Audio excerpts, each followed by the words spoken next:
Welcome to ATVB PVD 2016.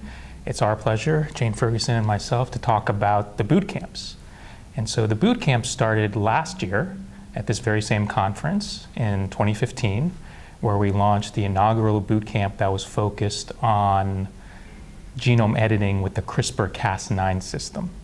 And it went very well. We had quite a few people show up. It was kind of an experiment. We didn't exactly know how it was going to turn out, but we were both involved, and we were, I think, pleased with the outcome. And we received approval this year to not just do that one boot camp again, but to actually expand and do 2 boot camps.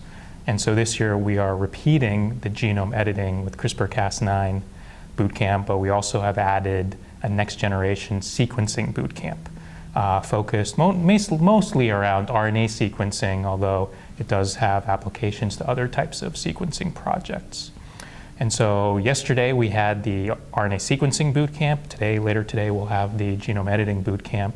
And Jane, you were deeply involved in the preparations for the RNA sequencing boot camp, so maybe you can tell us about it. Yeah, so we're trying to think about what the best topic would be, and a lot of us working with RNA sequencing data have experienced the situation of getting back sequencing data and then wondering what on earth to do with it, how to interpret it, how we can take the data that we're generating and make intelligible results. So the bootcamp that we offered yesterday was focused on teaching people what sort of tools are available, what kind of things they can do with their data. So we had an example data set of some sequencing data.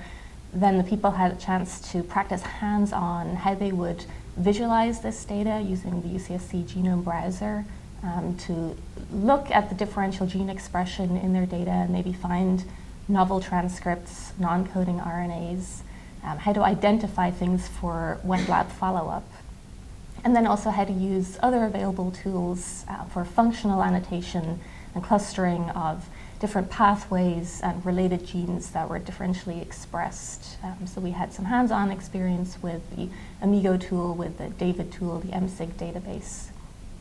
And overall, it's a very complex area, but our idea was to try to introduce people to some of the available tools, to give them a taste and to help them develop some of the skills that they're going to need to analyze their own data.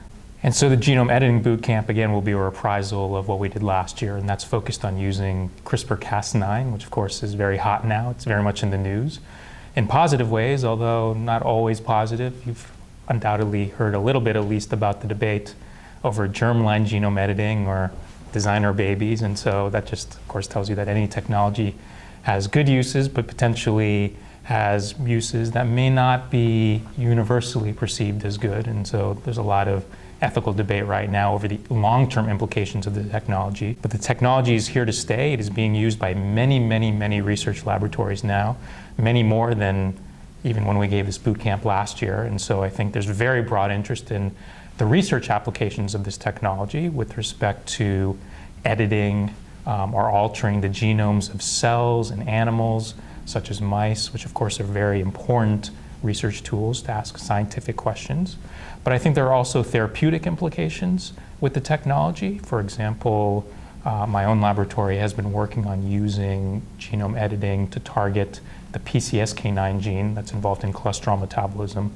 And we've shown both in mouse models as well as other models that targeting the PCSK9 gene reduces cholesterol levels. And so you can imagine, since it is genome editing, since it's making an alteration in the gene, in the genome itself, it's a permanent change. And so the idea would be that a person down the road, 5, 10, 15 years, however long it takes, could potentially receive one administration of this genome editing therapy. We're talking adults, we're not talking in designer babies, we're talking adults. But those who are at risk for heart attack, at high risk, who would ordinarily be prescribed statins, or one of the new PCSK9 antibody-based drugs, instead could receive this one therapy, one injection, that would alter the gene, the PCSK9 gene, within the liver cells in the body and permanently reduce cholesterol levels. And it's not just cholesterol, it's a whole variety of other diseases. If you've been paying very close attention to the science news, you're probably aware that it's been touted for a variety of diseases like Duchenne muscular dystrophy and sickle cell anemia, in HIV and so forth. And really, I think you're just starting to see the implications. We could potentially be using this technology to treat or prevent a lot of different disorders across all the specialties and disciplines, not just cardiology. And so I think between RNA sequencing, between genome editing, the purpose of the boot camps at this particular meeting, at which you have a predominance of basic scientists attending, is to really acquaint participants with how to use the tools in a practical sense. Not to get the bird's eye, very large scale view that you tend to get in lecture-based sessions, of which there are many here, of course, the plenary sessions, the concurrent sessions. That obviously has value. You get a sense of how other people are using this technology. But we envision these boot camps as a different complementary element to the conference, whereby people can actually get hands-on experience, get their hands dirty, or at least as dirty as you can in a virtual setting using computers, laptops, and so forth.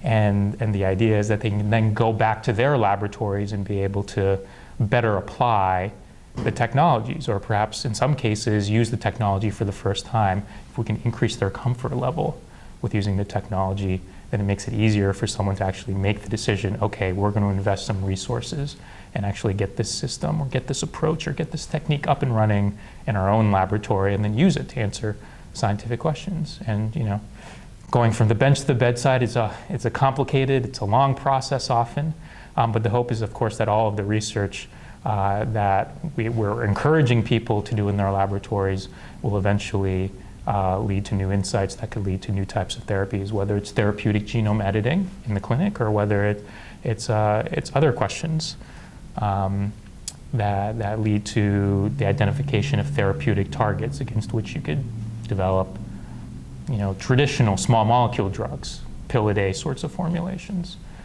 And so I think the idea is that we want to enable this as much as possible. This is really envisioned as an educational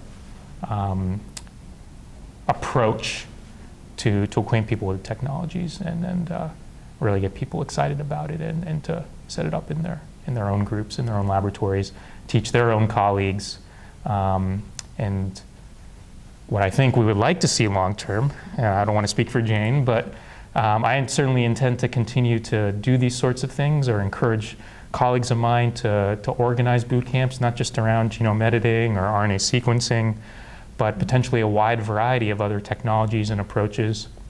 Last year at Scientific Sessions, we actually had a different boot camp, very different in that it was aimed not at basic scientists, but at clinical practitioners on clinical genomics. And so it was about getting back sequencing data, clinical exomes or clinical genome sequencing, and then learning, or at least getting a sense of the complexities involved in interpreting the data. If you have a patient in clinic and you order a genetic test and you get that information back, what do you do with it? What can you do with it in 2015? And the answer right now is very unclear. But what you might be able to do in 2025, for example, and where things are going. And that obviously has a very different set of implications. That's not about the laboratory. That's very much about clinical care, treating patients, or at least getting a better sense of how to manage patients, predicting their risk of disease, or if they already have disease, trying to prognosticate what will happen with the course of the disease or which intervention might be better for their disease. And so the approach is not just one that suits itself to genome editing or RNA sequencing, although that's what we're doing this year at ATVB PVD. It, I think, can be broadly applied to a whole variety of other topics. And so I don't know if you have anything to add to that, Jane. But yeah, I think the real value is being able to come together, people sit together in the room, and sometimes you might have a question and you could spend weeks sitting in your own office, your own lab by yourself trying to figure it out, and you can get that question answered in minutes by just coming into a group of people who all have the same interests, the same goals, who have different knowledge. And as instructors, we can walk around and we can answer people's questions, but it was really nice to see people who were sitting at the same table help each other and work through the problems together. And I think that really makes science a lot more fun and also a lot more effective. So we're very pleased that we had the opportunity to do 2 boot camps, and maybe next year it'll be 3 or 4 or whatever they'll let us get away with. But I think we've done quite well. We've started with what we were able to do for the first time last year and build upon it. Last night's RNA sequencing bootcamp was quite successful, very well attended. The feedback has been fairly positive so far. We're still catching up. It's not even 24 hours later. And then we expect that the genome editing bootcamp will be a successful reprisal of what we did last year. And so we're very enthusiastic, we're very gratified, and we're grateful for the opportunity to speak to you about it here today. Thanks.